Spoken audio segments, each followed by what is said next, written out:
Hey there, everyone, and welcome to episode 35 of the Halfway Through the Heat Wrestling Podcast. And this is, of course, the world's most exciting, most important, most relevant Trans-Pacific Wrestling podcast. And I am joined with my host, Tom Breen. Uh, Tom, how you doing today? I'm doing all right. How are things in Tokyo? Pretty good. Pretty good day in Tokyo. Um, we've got a lot of news today. A lot of fun, exciting news, some not so good news, and then some more good news. And we'll be back with more TNA Deathwatch stuff because more TNA stuff happened. Um, and of course, we'll talk more about the long trudge to WrestleMania.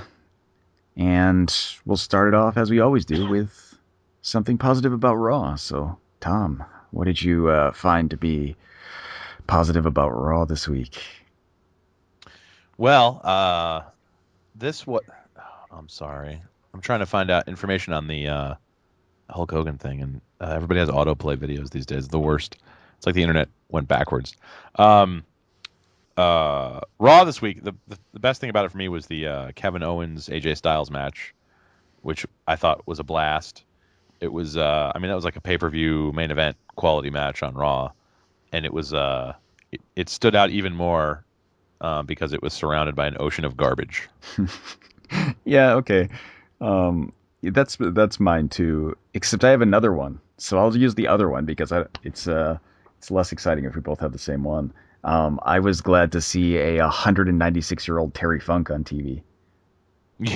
Oh, that's right. Yeah, Terry Funk was back on Raw, giving Dean Ambrose the gift of a chainsaw.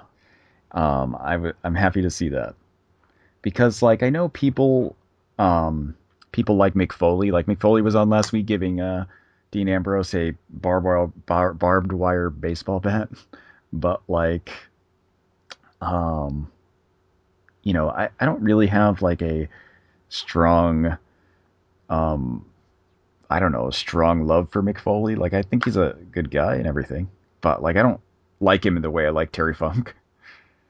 So, it was kind of a surprise to see Terry Funk, and yeah, I'm just hey, Terry Funk is there. Yeah, it was neat. I enjoyed that. That was a good surprise that I didn't expect. Um, Although it's like a weird like what's Mick Foley shows up with the barbed wire bat, Terry Funk shows up with the chainsaw. Like what's going to happen next week? Yeah, I was Is it thinking going of to be? that. Like, did was Tommy Dreamer on the week before, right? I think so. So, I mean, what are they gonna do? Are they gonna like have Atsushi Onita show up with bombs? Like, That would be amazing. yeah, that's that's the kind of thing where you don't know what they're gonna how are they gonna outdo Terry Funk? Yeah, it's gonna be hard to top Terry Funk, especially with like if the theme is like hardcore Mad Men.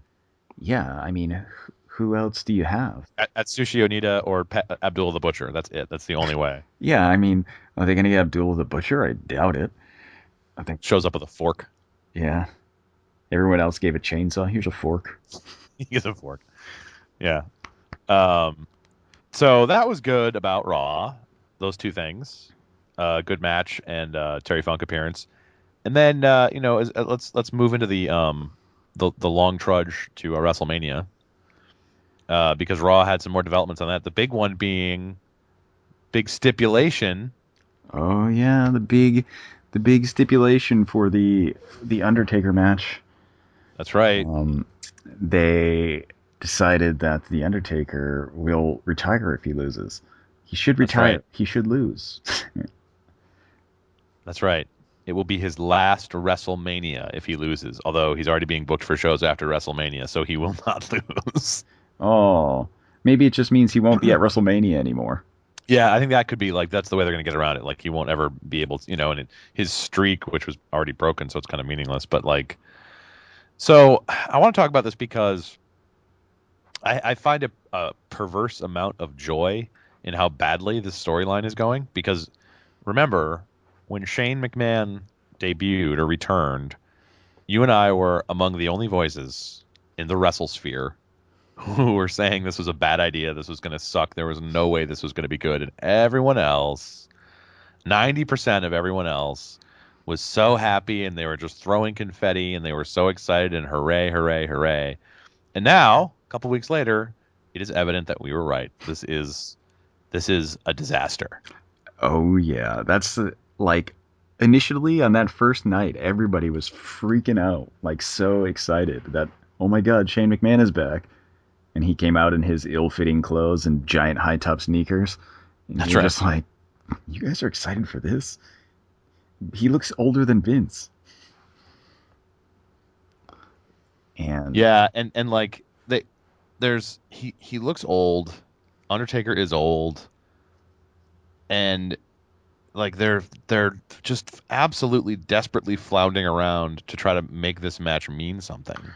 and it's weird actually because like there are old guys like in the same age as those two that can have really great matches. I mean, think about Terry Funk. Right. I mean, he was like started doing moonsaults at age 50. Like he's not um he's like a good example. Like even that like the Sting match where he was injured last time was a really good match. Yeah, I mean I agree. I like these two guys are not the ones to do it. And also the stipulation thing, everyone everyone who pays attention to wrestling knows these stipulations mean nothing. Like the loser doesn't really leave town, you know? Oh, the loser should have to leave town though.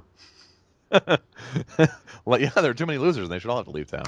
Like this whole like oh the Goldberg has to replicate the streak or his careers like everyone knows those are not like those stipulations mean nothing and they're just dumb storyline tools that are desperately trotted out to try to generate interest in either a feud or a match that's just not going anywhere. This is a match that's not going anywhere. Yeah, geez. I honestly don't know why they decided to do this as a match.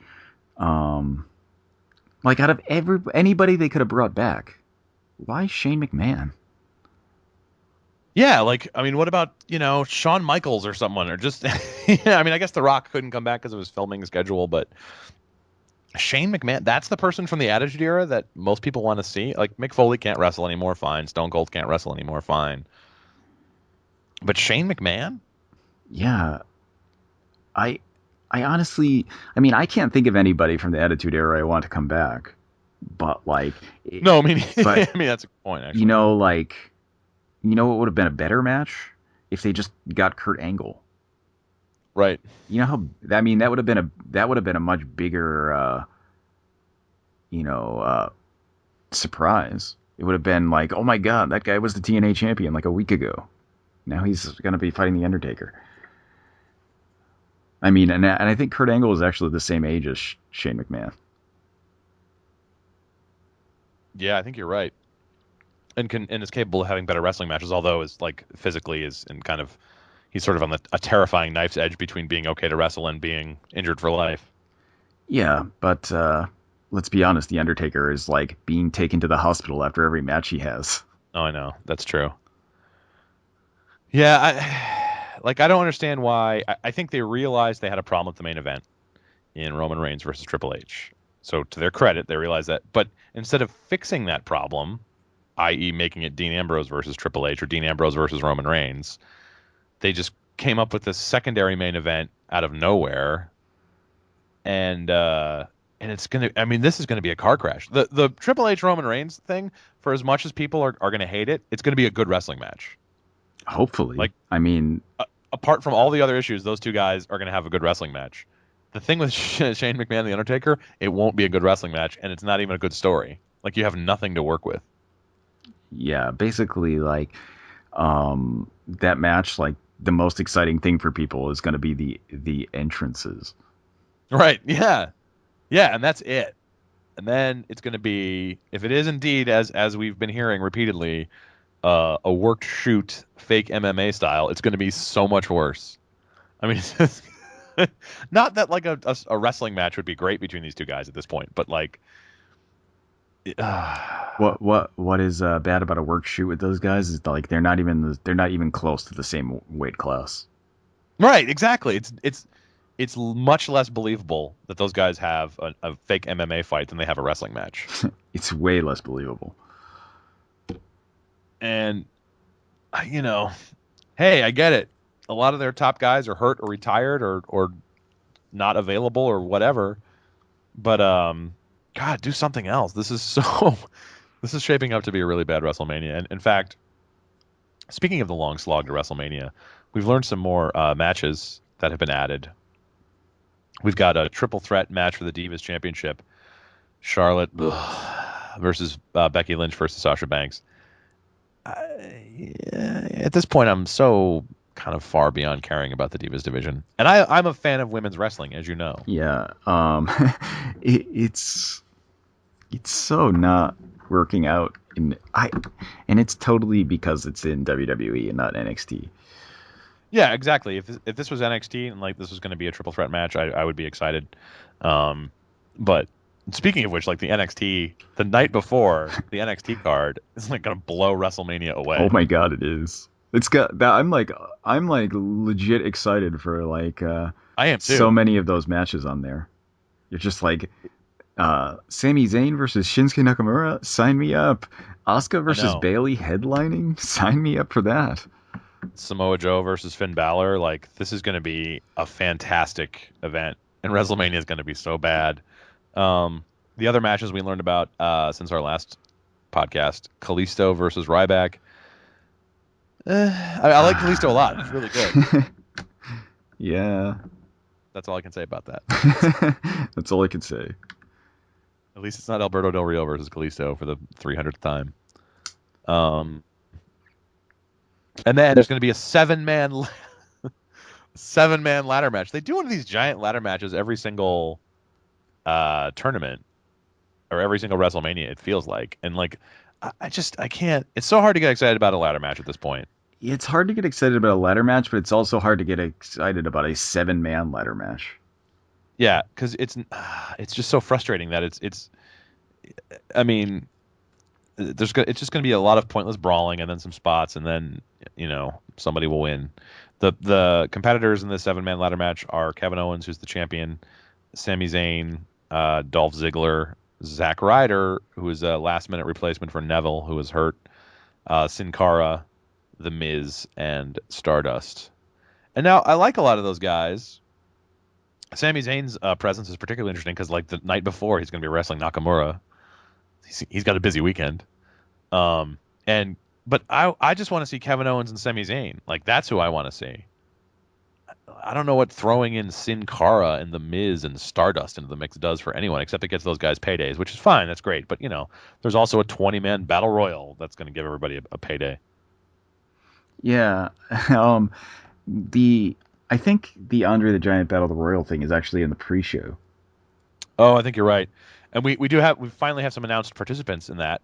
And it's going to be exciting. We've got Heath Slater, Curtis Axel, Adam Rose, and Bo Dallas, aka the hashtag Social Outcasts, and the Big Show and Kane.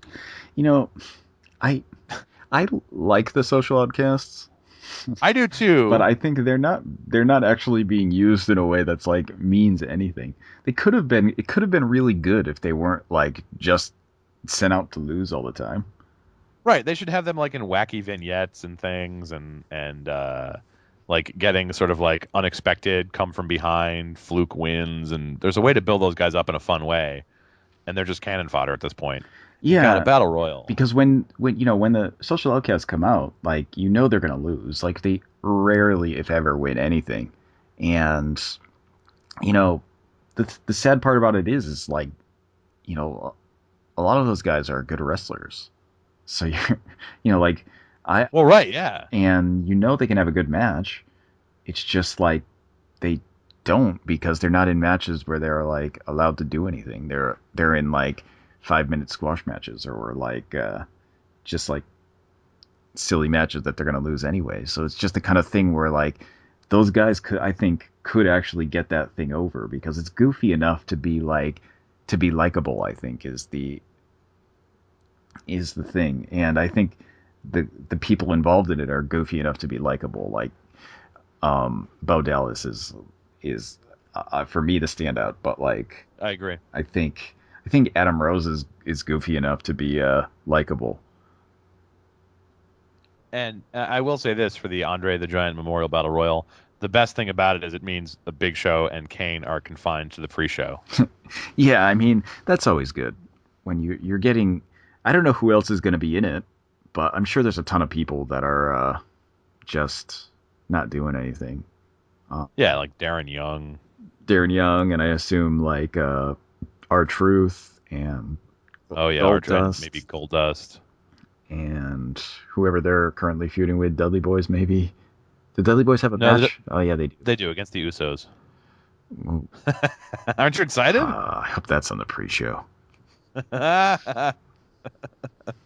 This is gonna be a long one too. It's a 4-hour show, and online, we're seeing reports that international pay-per-view broadcasters are being told to prepare for a 20-minute overrun. So pre-show, 4 hours, 20 minutes. This is gonna be a long one, folks.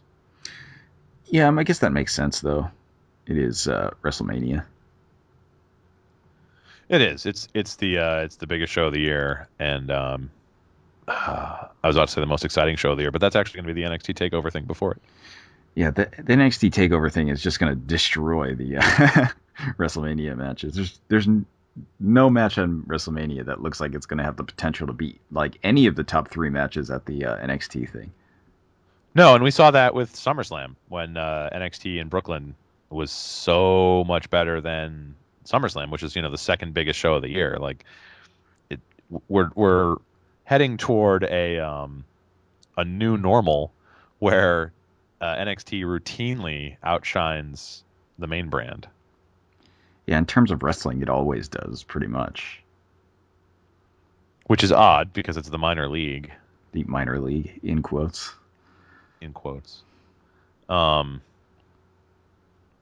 So all right. The other thing for Raw is that you won't be seeing Luke Harper because he was injured at Wrestle. You won't be seeing Luke Harper at WrestleMania because he was injured at Raw. Yeah, he was injured at Raw. Possibly a knee injury. We could at this point we could practically, in addition to our other regular segments, we could start an injury of the week segment. Pretty much. It seems like there's somebody getting injured all the time. Which is horrible. I mean, like, for a lot of reasons, but it's like some of the best guys are getting injured, and I wonder if, the commonplace explanation is it's because of this touring schedule. And I wonder if there's something to that. Like, these guys just don't get a break. Yeah, I mean, I guess And that makes sense because, like, you can't constantly, batter yourself and never heal fully. right, and then think about that when they're not like actually wrestling or whatever, they've got to go to the gym and work out, and they're constantly on the road. I mean, it's just they've got to come up with some way, I think, to give these people more time off. The fact that WWE doesn't have an off season is kind of crazy when you think about it. Professional sports all have off seasons. You can't go full tilt. But I don't know. It's a bummer because Luke Harper is fantastic, and to me he's like the real right hand man of the Wyatt family. Yeah, I like Luke Harper. I think, um, were they handling the Wyatt family better, he would be a much bigger loss with an injury right now. But since they're not, it's not even like so horrible for him to be injured because I mean it's bad, but like it's not like he's in a major storyline or anything that he's important to. Right. Yeah, that's true. Um, we've already had enough of those injuries. Speaking of members of the Wyatt family, another piece of news this week. Somebody there was a dark match, I guess, after Raw this week, and a fan attacked Braun Strowman, punched him in the face. Okay, like if you were going to attack a wrestler, would you attack Yeah, I know. like would you attack Braun Strowman? He's like nearly 7 feet tall. Um, Yep. and he's like a giant man. Like, did you see him standing next to the Big Show? Like, he's like almost the same size. Yeah, I mean, we should say, as we've said before, it's a bad idea to attack any wrestler. They're all in great condition, and like they all know ways to hurt you. But that guy, I mean, that's like I don't know, the Miz. Somebody, I don't know. I'm not saying attack the Miz. I'm just saying. Yeah, if you had a But that choice, if you had a the guy choice, yeah. yeah, right. If you had to fight anyone on the roster, like you're gonna go after Kalisto. Like you're not gonna go up to Braun Strowman and slap him in the face. Yeah, I'm gonna go after El Torito or something. I'm not going after. Yeah, right. Yeah, exactly. Some real candy ass. Not. I'd probably just go after one of the announcers, Tom Phillips. Yeah, Stride over to Tom Phillips, start choking him by his tie. But Braun Strowman, don't attack wrestlers, people, and don't attack huge wrestlers. This fan is lucky that security got to him.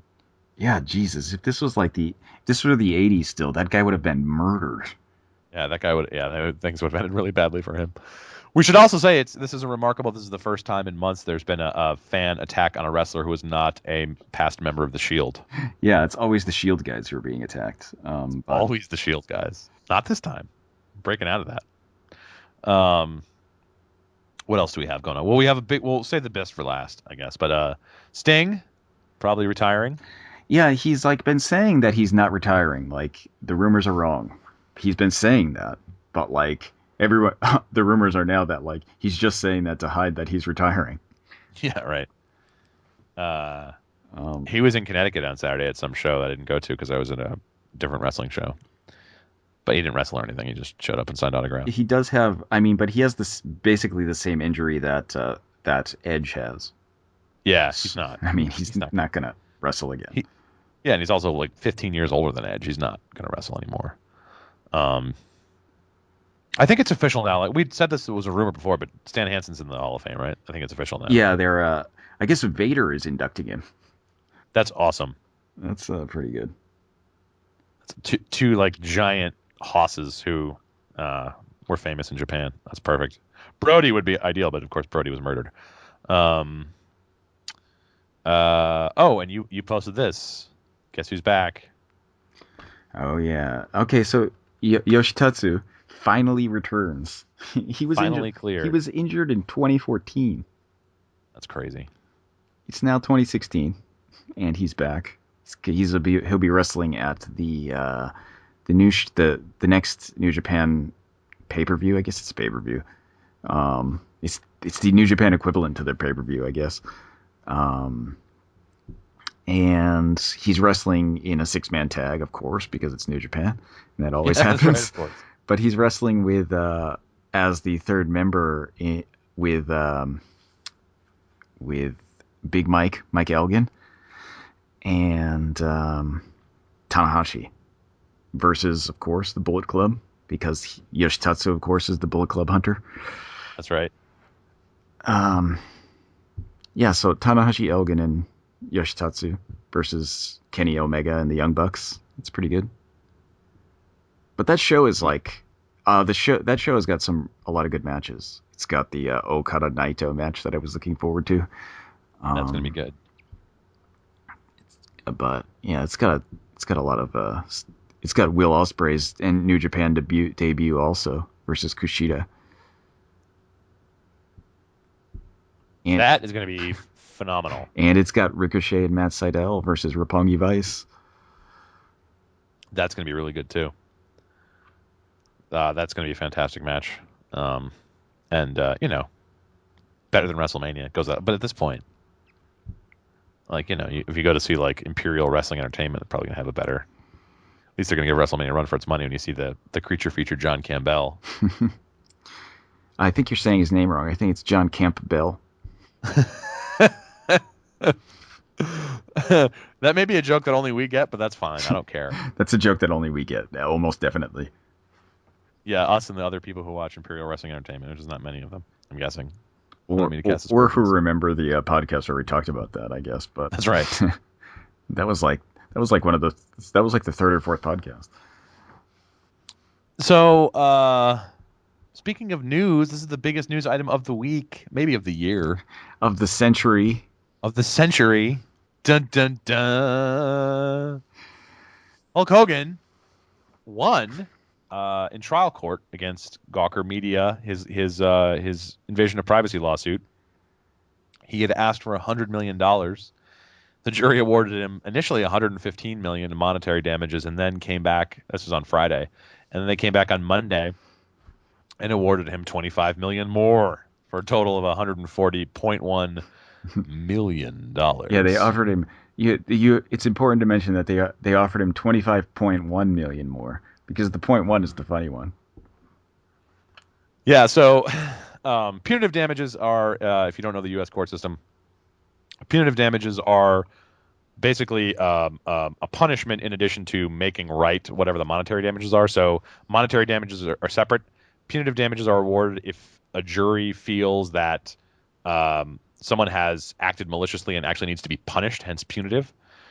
So the judge told them, okay, you can't award punitive damages that would like financially cripple or destroy someone. And in order to know what that would be, they had to get the net worths of these entities, the three defendants in the lawsuit, which are Gawker Media, Nick Denton, who is the CEO of Gawker Media, and AJ Delario, who was the editor of Gawker at the time the sex tape was posted and is now no longer with Gawker. So the net worth of Gawker Media is $83 million. The net worth of Nick Denton is $121 million. The net worth of AJ Delario is negative $27,000. It's $27,000 in student loan debt. I should say it too. AJ Delario is like my age. He's like 38 or 39, and he, it's a very sad story about journalism. But so, and Hogan's lawyers, to their credit, Hogan's lawyers told the jury like, we don't want any punitive damages from AJ Delario. Like we don't think the guy has negative $27,000 to his name. We don't have to give us anything. The jury, the jury determined that AJ Delario should pay Hulk Hogan $100,000. That's the point one. Yeah, that's the thing. Like, the guy with negative $27,000 has to pay $100,000 to Hulk Hogan, even though like even Hulk Hogan was like, "No thanks, bro." And I'm reasonably certain the reason they did that is because in his taped deposition that was shown to the jury, AJ Delario said that sex tapes were news, celebrity sex tapes were news, and Hogan's lawyer said, "Is there any celebrity sex tape you wouldn't post?" And Delario said, "Yeah, nothing with kids." And the lawyer, to his credit, asked, "How young?" And Delario's, which is a good lawyer question to ask, and Delario said, "4." And it was a joke. It was a snarky snark joke. But you know what? Humor doesn't come across very well to juries. It And also is probably not the best place to, in your deposition, probably not the best place to be humorous. yeah, just stick to the facts. You're under oath. And so I'm guessing that was the reason the jury was like, you know what? Screw that guy, $100,000. Yeah, that's Which if his net worth is negative 27,000, 100,000 might as well be a million. Like it just Um. So we should say Gawker is planning to appeal. Now the interesting thing for me is and I was trying to find clarity on this because I've read different things, and I think I have. There was a CNN article by Tom Klutt who covered this. I'm sure I'm saying your name wrong, Tom, and I apologize. He covered this for CNN, and he did a great job.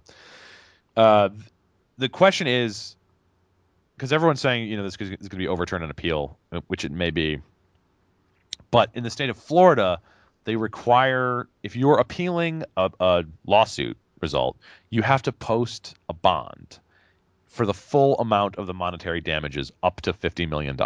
So since in this case the monetary damages were 115 million, that would be 50 million. So I'm just going to read from Tom's CNN article. It's a brief excerpt, but it's interesting, and I've seen this in different places. So complicating the matter for Gawker is a Florida state law that requires appealing parties to post a bond for the full amount of monetary damages. That requirement is capped at $50 million, a burden that would obviously be onerous to Gawker. Denton told Politico Media last year that the company made $6.7 million of profit on $45 million of net revenue in 2014. Gawker will likely appeal the bond, but eschewing the requirement might be tricky. Quote, I would expect this issue will be litigated and they might receive some relief, but in the end, if a Florida jury finds them liable, a Florida judge really has no reason to treat them with kid gloves on the issue of the bond. End quote, said Charles H. Rose III, the director of Stetson University College of Law's Center for Excellence in Advocacy in Gulfport, Florida. To avoid posting the bond, or at least to get it substantially reduced, Gawker will first need to ask the judge who presided over the trial, Pamela Campbell. So in other words, Gawker is going to appeal not only the judgment against them, but they're going to appeal the requirement that they post $50 million bond. And the question is, what happens then? A judge could just say, no, that's the law, $50 million, or a judge could say, okay, 30 million. What is the amount that requires Gawker basically to file for bankruptcy? Yeah, that's the thing. I think 50 million would probably do it. And what do you do? How do you come up with Yeah, 50 if your million? total net revenue is around 45 million, Yeah, like you just don't have $50 million sitting in the bank somewhere. Um, Today, Tuesday, that is, Gawker finally posted a story about the verdict, written by Nick Denton himself, the CEO. And I mean, it's he talks about why he thinks they have strong grounds for an appeal and everything. It's worth reading. But I don't know. I mean, I think they could win an appeal, but the question is, can they afford to appeal? That's going to be really interesting. This is probably not going to end for a while. yeah, it's probably going to continue on, but I think I like the idea of Gawker being destroyed by the Hulk Hogan leg drop of doom. That's right. That's right. Yeah, I should say I was totally surprised by the verdict, which came down on Friday afternoon.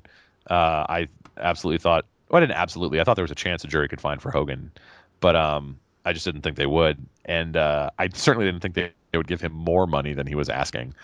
Um, I don't think Hulk Hogan will see a fraction of $140 million out of this, but it might mean the end of Gawker if they can't afford to appeal the case.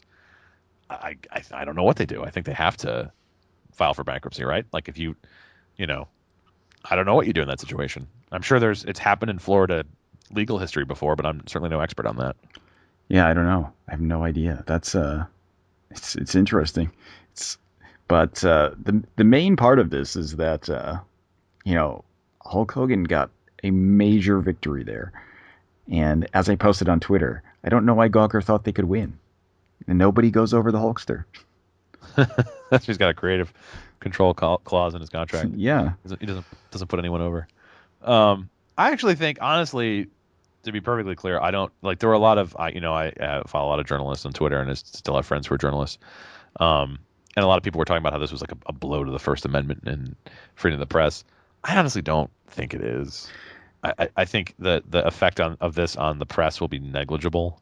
I think Um, I saw you talking about this also, and I think like you're pretty much right when you say it's like the same thing as the kind of like those like sleazy magazines from the 50s that all got shut down by various lawsuits. yeah, It's the same kind of situation. yeah. The magazines, to which Joe refers, they're called the confidential mags, but they had different names like Whisper, and they were like super salacious. They basically went around trying. They had a whole network of informants in Hollywood, like bouncers and hotel chambermaids and pimps and all these people they paid for information, and they would like out celebrities who were gay or who were cheating on their wives or husbands. They would go after people who they thought were communist or had left wing sympathies. They were like really nasty, nasty publications, and they destroyed a few people's careers. And so the studios in Hollywood were incensed about this. And in 1957, the studios, working with the California Attorney General, whose name was Pat Brown, father of current California Governor Jerry Brown. Pat Brown himself was governor of California eventually. They orchestrated a series of lawsuits and one legal prosecution. And they didn't actually like beat the confidential magazines. It was just the accumulated expense of going to court all the time. The magazines reached a settlement where they're like, where they agreed to like only publish true crime, and that was basically the end of the magazines because they were successful because of their celebrity gossip stuff, not because of true crime. So you had a concerted legal effort, which basically prevented these magazines from publishing what they wanted to publish, and the effect on the American press was negligible. Like it didn't. The confidential magazine case was not cited as precedent in the Pentagon Papers or any of the prior restraint cases that came after. Like it was just a bunch of sleazy assholes who were sort of basically lost in the legal system and had to stop doing it. And I think you could make a strong argument that's what's going to happen with Gawker. Like the Nick Denton thing that he posted today on Gawker, if you like, he goes about that we're going to pursue the truth and journal, and like this is a sex tape involving two consenting adults. Like who? This is not some corruption scandal. Who gives a shit? it's really hard to like say this is in the tradition of the free press when you're just sort of. I mean, like I think people do have a right to privacy, even wacky professional wrestlers. Yeah, it is the kind of thing where it's not going to be like a thing that shuts down First Amendment rights. It's definitely not even close to that. No. It's going to shut down the right to post people's private sex tapes. Yeah, which you know, if you were planning on posting a private sex tape, that might be a bummer. Yeah, but otherwise, you know, you're probably okay. Yeah, if you're a normal human being. So that was kind of, I mean, that was a surprise, and I have to admit, as someone who has not been a fan of the Gawker model of journalism, I was less, I wasn't even secretly delighted. I was openly delighted. I was tweeting about it. I thought it was hilarious that Hulk Hogan dropped the big leg on Gawker. Yeah. He even posted too. If you go to the closet of anxiety.tumblr.com, I posted a Hulk today. He posted this thing on Twitter. It's like some crappy Photoshop job of him dropping the leg on like the Gawker logo. It's hilarious. That's awesome. All right, so that's the news. We should move on to our sub news section. TNA Death Watch. I I believe we had set the TNA Doomsday Clock at 11:47. Yes. So we've got two pieces of news that we should talk about because I think I'm going to argue that we should at least move it up 1 minute. But let me know what you think. So the first piece, the big piece of news, Eric Young and Bobby Roode, aka Beer Money, have left TNA. Wait, This wait. this is Eric Young is not part of Beer Money, is he? no, you're right. I'm That's thinking of James. James Storm. I got all the beardos over there mixed up. Yeah. Eric Young is the Uh, angry beardo. he's the angry beardo. Um, but I guess this means Beer Money's broken up because Bobby Roode is gone.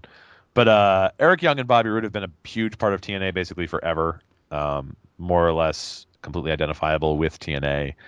And Eric Young for a while was their top guy. He had the belt 2014 for a good long stretch. Uh, so to me, this is a pretty big blow because it's two of their biggest names that they created are just asked for their release. Apparently, just said this is not working and left. That seems to be a vote of no confidence in the company. What do you think? Yeah, it seems like they had some contract issues and issues with other issues that are unknown at the moment. But like Bobby Roode apparently was angry that there was late pay for a while, and even though like TNA caught up everybody with their pay, he was angry about that. And then like they had a contract re-signing where he didn't feel like they were offering him what he was worth. And then Eric Young had a similar kind of thing where he said like he wasn't getting as much money as people who were new or people who had left and came back, and he felt like that's not it's not right because he put in like basically all the work and was loyal to TNA the whole time, and they're just kind of shortchanging him. So and like Bobby Roode was saying, like TNA has been kind of stale and he doesn't want to be there anymore, and he kind of lost excitement for wrestling because of it. So he's going to try and leave and be more excited about wrestling somewhere else. Um, the Whoa, stale TNA. I don't see any evidence of that. What's he talking about? but no, the thing with these two specifically is that like they were current title holders. Yeah. I mean, Eric Young and Bobby Roode was the tag team champion, and Eric Young had some championship, King of the Mountain, maybe I don't remember. One of those titles, one of the TNA, One of those very important one of those titles. very important TNA titles. But yeah, they they were the champions one week and asked for their release, and the next week they're gone, basically. So that's probably bad news. You'd assume like if two of your champions are like, I'm screw you Yeah, there's nothing guys. going on here.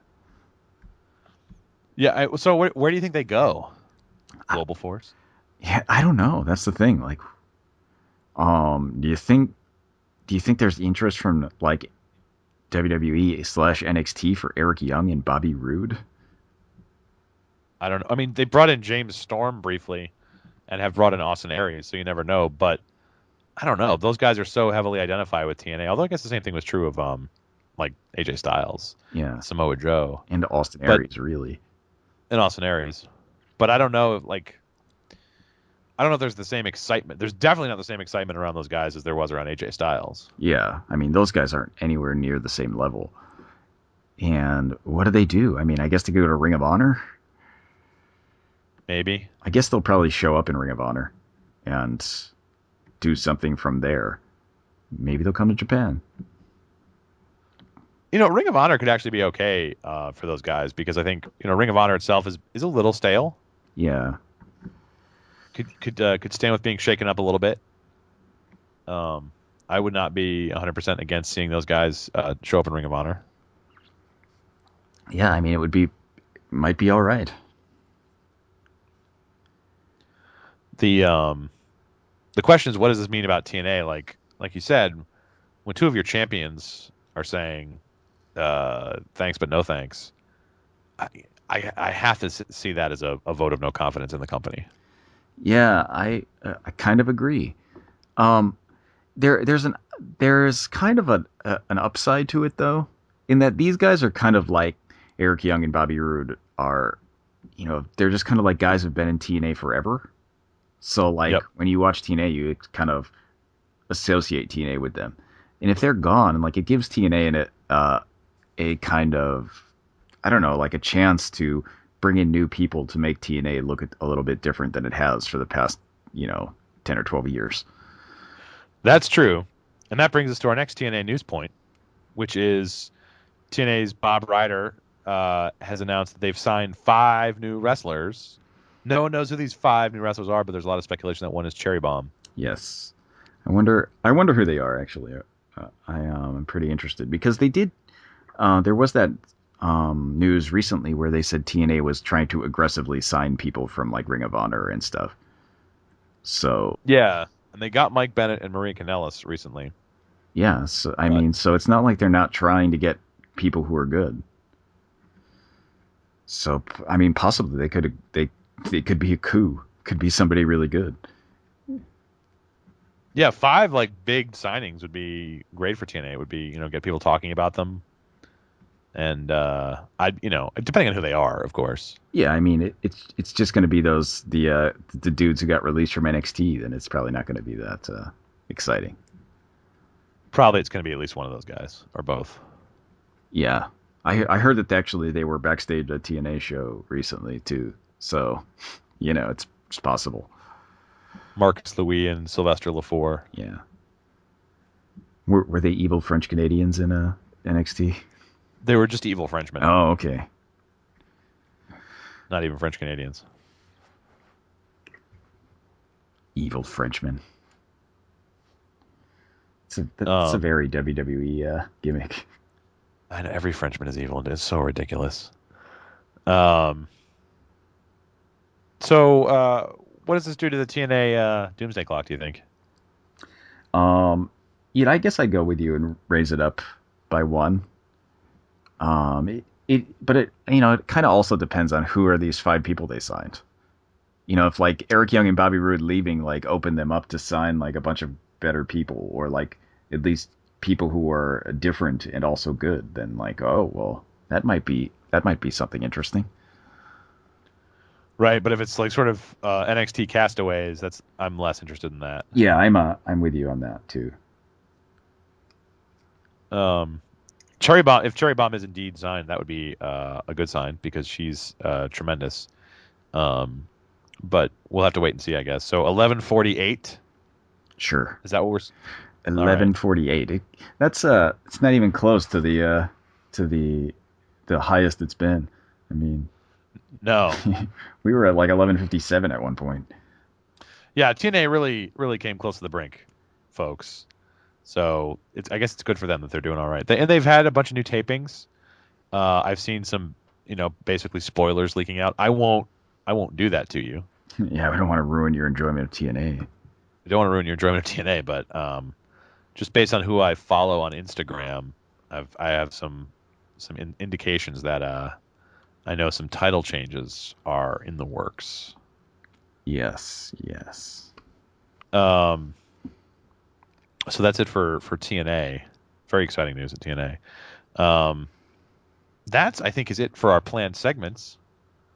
I want to talk about wrestling and politics briefly because this is one of our favorite sub subjects. Um, the we monitor the monitor is maybe the wrong word. That made it sound a little fascistic there. Um, we pay attention to the political preferences as expressed by wrestlers on Twitter and other forms of social media because, somebody has to. And we've observed in the past that Alex Riley, who's in NXT Rage Cage, is he's one of our first of all he's just one of my favorite personalities in the WWE because I think he's unironically and unapologetically like kind of just a dumb meathead dick. Basically, that's basically how you describe the Rage Cage. And we've noted in the past that Rage Cage is a fan of Donald Trump. He went on kind of a tweet storm today based on the terrorist attacks in Brussels. He retweeted some Donald Trump. He talked about how the U.S. has always been the world's protector of freedom. It's time to fight. He said his aunt and his 20-year-old cousin were in Brussels. They're okay. That's very good news. But he also said, enough fucking around. Secure the border. And then he added real Donald Trump. And then someone tweeted at him, what does the U.S. border have to do with anything, dumbass? And he responded, it means that in order for them to harm people in the U.S., they first have to get through our border, you absolute degenerate. Oh, so nice. But yeah, Rage Cage is the elections are fantastic, and Rage Cage is really living up to it. Other than that, I went to see XWA. Oh, I want to talk about this briefly. There's a great wrestling documentary it's an episodic documentary every Monday on YouTube, and it's called Relentless. It's a documentary about JT Dunn, who's an indie wrestler in Providence, Rhode Island, and he's recently been in PWG. He's getting a name for himself. He's a young guy. And it's so far they're up to episode 5. The episodes are like 10, 12 minutes each, so they're short. They're easy to watch. It's really good, especially if you grew up in New England or live in New England or sort of know people from kind of hard knocks circumstances as JT Dunn is. He kind of goes into that, and he had drug problems, and so it's the sort of inspiring story of how he overcame all that stuff, and professional wrestling is his life, and the whole thing builds this what is supposed to be a match with AJ Styles at an event back in November. I attended the event along with Mark, our friend Mark, and you can actually catch a glimpse of us in episode 4. We're standing in line as JT Dunn walks down the line saying hi to people. So look for our cameos. But I went to see XWA last Saturday at a different event they had in Providence, Rhode Island. It was a Rumble. And JT Dunn wrestled. He wrestled Tommaso Ciampa, apparently for the first time ever. They had a fantastic match. Really good. I think it could have been a little shorter. It was like maybe 22 minutes or so.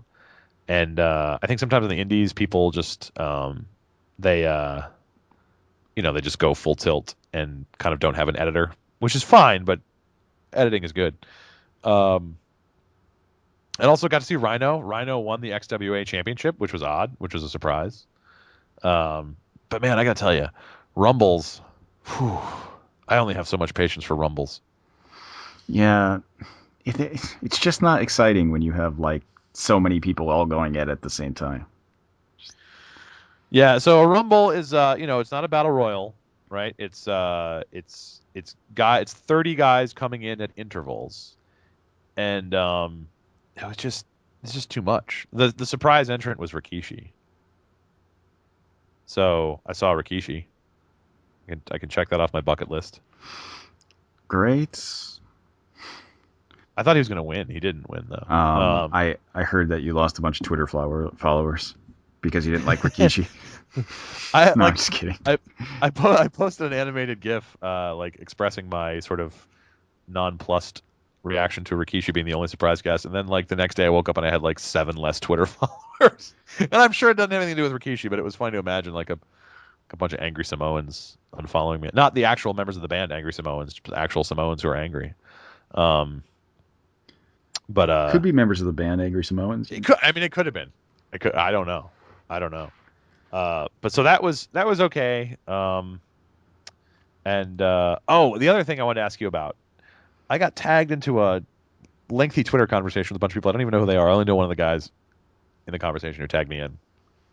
The question is, who is the Mount Rushmore, the four best people from WWF/WWE who never held the World Heavyweight Championship?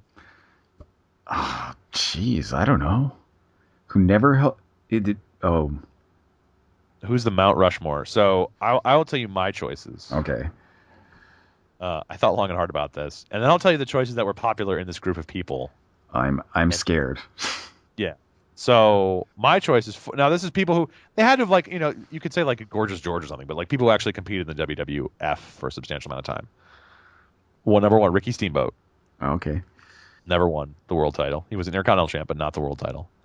Ted DiBiase, he had the $1 million belt, not the same thing. Kurt Hennig, and Roddy Piper. Those are my four best. That's a good list. Now, other choices among this group, Arn Anderson. Now, I love Arn Anderson. He is my favorite horseman, hands down. But I don't think of him as a singles wrestler. Yeah. I just think of him as a tag team champion. Like I just Yeah, think of him as like the Brainbusters in WWF. I mean, he wasn't. Was he ever a singles wrestler in the WWF? I don't think so. And I mean, he wasn't even really. He was only kind of a singles wrestler in WCW as a part of like a broader Horseman storyline. Yeah. Like I mean, Arn was kind of the definition of a guy who was part of like ran with a pack. He wasn't, and he was great at that. But I never think of Arn as like a singles guy. Yeah. Was Arn Anderson ever the champion in WCW? No. No, no, Yeah, I couldn't imagine. I just don't think anybody ever thought of him as a singles wrestler. And he's a no. great wrestler. I don't think Great like wrestler. um, I don't think he's a bad choice. I just think it's like a weird choice because like, yeah, I just never picture him as a kind of singles guy in the kind of championship position. Yeah. Whereas if you think about like Steamboat or Ted DiBiase or Kurt Hennig or Roddy Piper, all of those guys were singles guys. Yeah, They could wrestle in tag teams, but like they could carry a promotion as champ. And I think they all did in other promotions, just not in WWF/E. Or I know Hennig was AWA champ. I know Steamboat was NWA champ. Maybe not DiBiase or DiBiase Piper. was the champion in Mid South, wasn't he? Yeah, but was that like a quote unquote world champ, or was that just their sort of like regional? I don't know. I don't know. And I'm not sure about Piper. I know Piper was like maybe like a Pacific Northwest champ or something. Like one of those real like territories things. Other popular choices: Scott Hall. Uh, yeah, I guess I can see it. I mean, I couldn't I see. can see I it. can't see it over those other guys, but I can No, see it. and here's like I think Scott Hall would have made a more sensible choice as champ at the time than Kevin Nash when they made Diesel the champ. Oh yeah, definitely. But like I don't know if if you're talking about like all-time greats who were never a heavyweight champion, I don't know if I put Scott. I mean, maybe I don't know. I just feel like his career peak was so short. Yeah, Where yeah. I guess that's kind of true. I mean, he had a couple great years, kind of at the end of his WWF run, and then in the beginning of the Outsiders thing. But he got lost in the shuffle in WCW real quick, partly because of the quote unquote personal demons, Yeah, and partly just because that the storyline started spiraling off into chaos. yeah. That's. I mean, but he was good in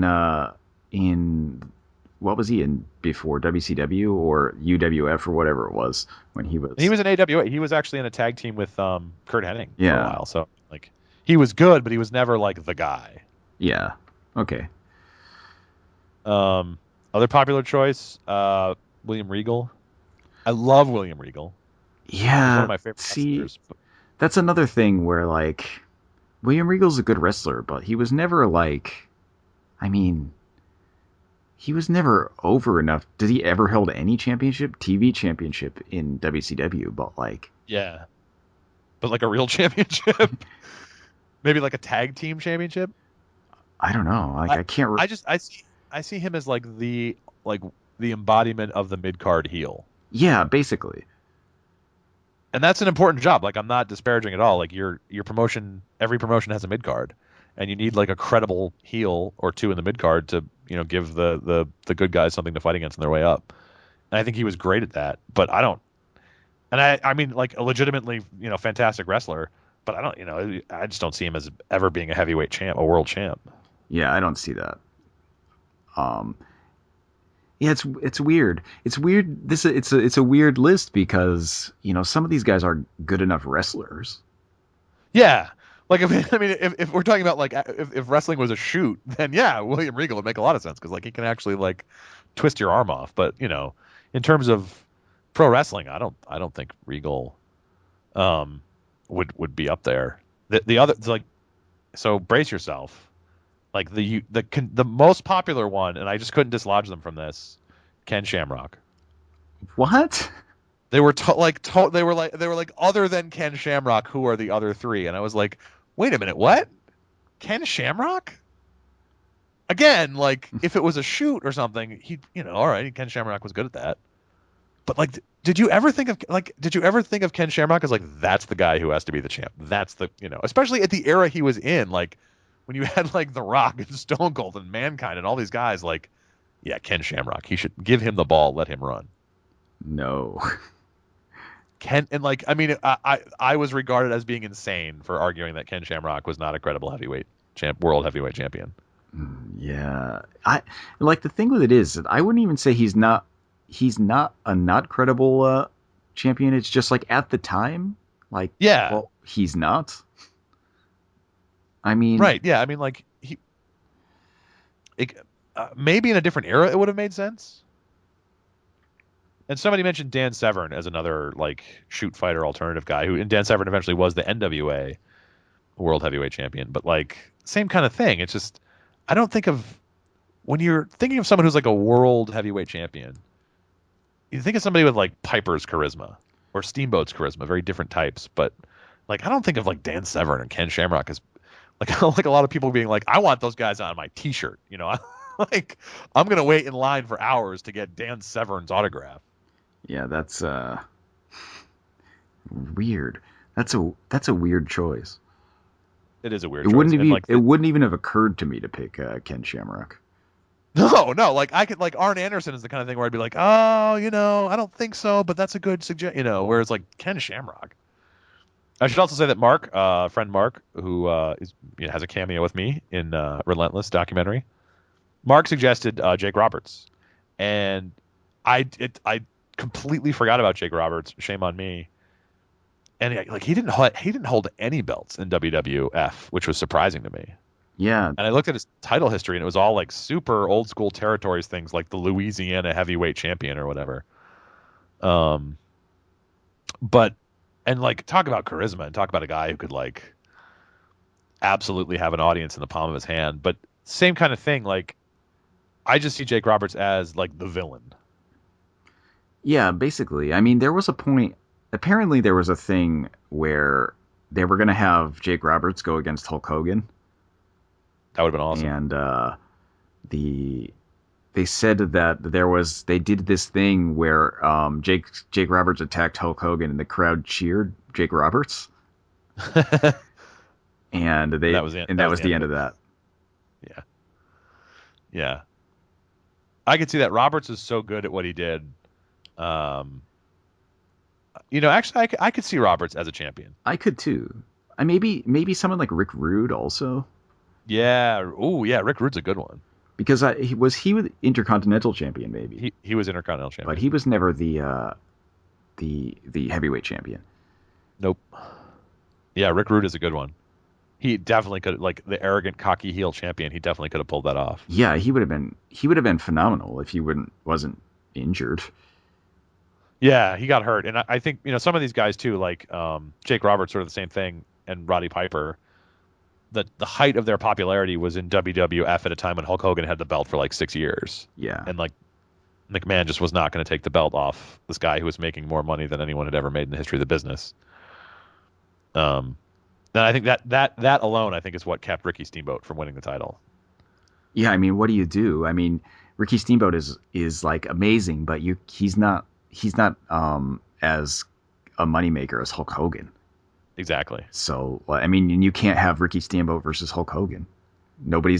Nobody wants to see that match. Yeah. If you're filling the Pontiac Silverdome, like with Hulk Hogan headlining it, you're not going to say let's take a chance on someone else, And I understand that that's a good business decision. It wasn't until things dropped off a little bit and they Brought in the Ultimate Warrior.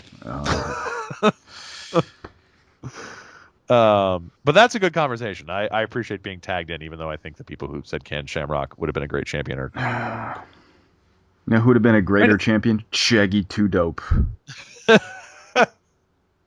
Yeah, they should have put the belt on Shaggy Too Dope. Over they might Vince Russo might have. He might have. Almost definitely he would have.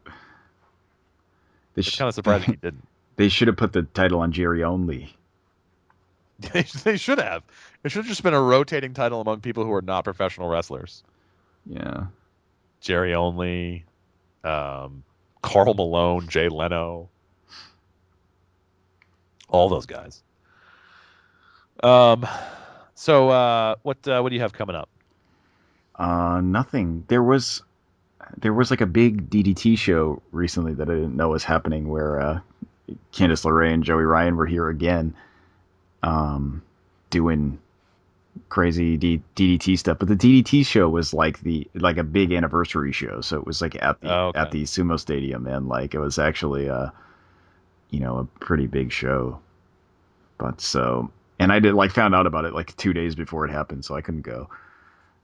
Um, but besides that, I mean, I haven't had anything that I'm like super excited to go to. I was thinking I wanted to go to this New Japan thing, but it's also like not not conducive to go to for me at least. Money wise? Yeah, but also time wise, it's like kind of Oh at yeah. a time when I'm not so free to do stuff. But I think I have like you know because I'm gonna be moving in like 2 months or 3 months or so. I have to I have to be very selective about how I spend extra money. No, that's for sure. So once I move, I'll be able to go to shows all the time if I want to because I'll have. I mean, first I'll have a lot of extra money, but also I won't have to worry about how I'm spending everything so much because because I have to save money for the ridiculous moving costs. That is a weird tradition in Japan that people may not know about. That like moving is much more expensive than it is perhaps in other countries. Certainly in the U.S. Yeah, basically my first month of rent in the new apartment is going to cost me about 6 months of rent. That is insane. Yeah. Um, well, I'm going to a show on Saturday night. Uh, it's Blitzkrieg Pro. It's the worst name to pro wrestling. It's a terrible name. It's a terrible name. But they're having their first show since January, and they've got some decent matches. Speaking of Hulk Hogan, Jimmy Hart, the Mouth of the South, will be there. He won't be wrestling. Jimmy Hart doesn't wrestle. Doesn't wrestle. He'll be in someone's corner, no doubt. He'll have a Um, megaphone. he will have a megaphone. That's one thing. It's a lot of local guys, except for Jimmy Hart. Jimmy Hart will be in the corner of the masterminds, Johnny Idol and Marshall McNeil, too. Like, if you know New England wrestling, Southern New England wrestling, you know Johnny Idol and Marshall McNeil. But there's some other dudes I'm excited to see. Pinky Sanchez will be back from Team Pazuzu, although maybe not. I think he had some kind of falling out with Team Pazuzu, maybe, or like a kayfabe falling out. I'm not really sure what happened, but also Flex Rumble Crunch from Chikara will be there. Flex Rumble Crunch. Flex Rumble Crunch against Brian Fury. The East Coast Bastard Crew will be there. They're okay. Oh. Massage Envy and the Minutemen. Massage Envy rapidly becoming one of my favorite tag teams in the world. They're two guys, and their gimmick is that they're masseuses, and that's it. And they like forcibly massage their opponents, and they're amazing. They're tremendous. Massage Envy. I'm very excited they'll be there. And Donovan Dijak will be there wrestling Brian Myers, aka Kurt Hawkins. So I think that's the main event. That'll be fantastic. But yeah, so that's what I got coming up on Saturday. That's and that's good. that's good. And it feels like it's forever until WrestleMania. It's not the. It's like 2 weeks, right? I guess it is. Yeah, two more weeks of this exciting build. Is it? Is it 2 weeks? Is it like a week and a half? It is. It's a week from Sunday. So yeah, about a week and a half because it's Man, Easter Sunday. that's It's not on Sunday, is it? Is it on Sunday? No, it's always the Sunday after Easter. So Okay. this Sunday is Easter, and then the following Sunday is WrestleMania. Okay. And I'm kind of I'm slightly bummed out that I Saturday night I'm going to see a show Beyond Wrestling. I'm not bummed out about that. It's going to be a great show. But that means I will have to watch the NXT special after everyone else watches it Oh. because I'll be supporting the scene. Yeah. You should be supporting the scene by watching NXT on your phone during the. They've the show has been slower to sell out than the previous Aurora shows that Beyond Wrestling has booked, and I wonder if the reason is because either a lot of people are at like WrestleMania or something, or B because people are just going to be staying home and watching the The NXT NXT thing. takeover. Yeah. I mean, seriously, I would. If I were you, I'd stay home and watch the NXT Takeover thing via Skype with me. I know, right? If it wasn't for this confounded wrestling show, I definitely would be doing that. Maybe Friday night. I think there's got to be something on WWN, like Shimmer or Shine or Evolve or Full Impact. Somebody's got to be having a Friday night show that we can watch. Ring of Honor, maybe. Something. Somebody look into that. I'll do that this week. I'll figure out when all the shows are happening. But yeah, I'm looking forward to that. I think that's it for this wrestling podcast, this exciting episode of our podcast. Yeah, I think that's all we got this week. Well, I guess we'll be back next week with more Trudge to WrestleMania. Yeah, that'll be a big content. We should figure out if we're going to do a full pre-WrestleMania show or post-WrestleMania show. Why not both, Tom? Yeah, well, we'll come up with like a list of things to talk about besides the current WrestleMania, like our favorite WrestleMania main events or worst WrestleMania main events or whatever. So we can have that to talk about. Because otherwise, we're just going to be complaining. We're just going to be talking about how bad these storylines are. Nobody wants to hear an hour and a half of that. Yeah. Yeah, that's the thing with the build-up. It's just like it's been so bad. Like, unless something amazing happens on Raw, it'll be pretty hard to do an all pre-WrestleMania show. Yeah, so we'll talk about like WrestleMania's past or something. That amazing time at WrestleMania 3 when Andre the Giant tripped and fell. Yeah, that one where where who Billy Jack Haynes headlined That's two right. Yeah, that's games. right. Yeah, when Billy Jack Haynes drew 83,000 people to the Pontiac Silverdome Yeah, because Billy Jackamania was running wild. yeah. That was another, by the way, rumor that was very popular this week, and who knows if it's true or not. I kind of think it is. Is that people are talking about Hulk Hogan's return to WWE is imminent. We've been saying that since the Hulk Hogan scandal over his insensitive language. In his private sex tape from 8 years ago. It's just it's in his private sex tape from 8 years ago. But we've been saying that's just a matter of time before he comes back to WWE. He's too big a star, and now that he's like been vindicated, I still say SummerSlam. That's still my guess. Yeah, I mean, I could see him coming back, although there might they might they might go crazy and just have him be the special guest referee for the Undertaker Shane match. Yeah, that might be the only thing that would get me interested in that match. Although the problem with him being a special guest referee is that I don't think he could get down and count. Ooh, good point. Good point. He could be like the special guest timekeeper. That's an exciting role. He can come back and then hit the Undertaker with the bell or something. Yeah, yeah. There you go. Or yeah, something. I don't know. Imagine that, because like then the Undertaker would be not be able to come back for WrestleMania, but then he could come back at SummerSlam versus Hulk Hogan. It'll be like the absolute worst match ever.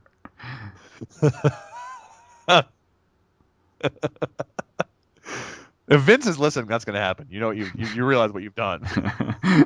Oh no no!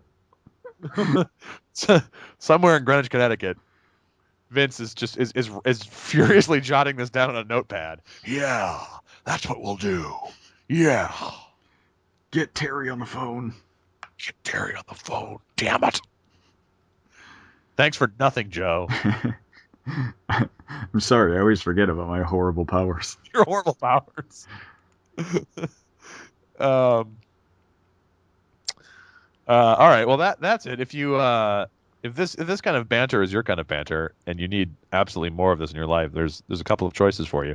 You can go to the old Twitter.com. You can find us there.